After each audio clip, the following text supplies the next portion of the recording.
Okay, everybody, welcome back to Rick's Rides. What I've been working on is a 70 Chevelle. In my friend's shop, it's a customer's car, it ain't mine. What I'm doing right now is getting this cluster, which is made by Autometer and Classic Dash, I believe, together.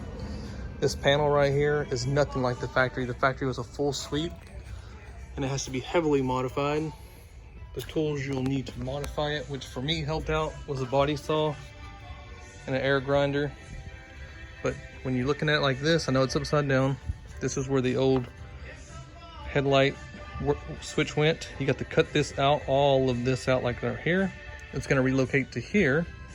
The radio is here, and then there was a cigarette lighter here.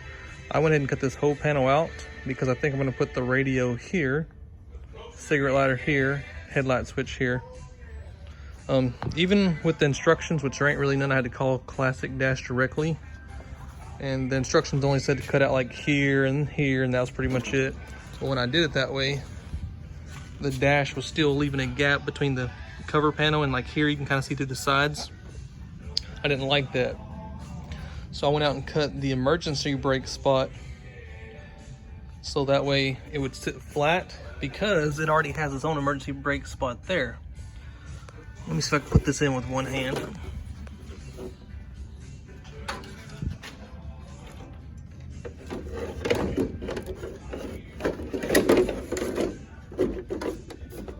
There might be some wires in the way, but that'll kind of give you a look like of what it's going to look like. It's going to be a lot better looking when it's all said and done.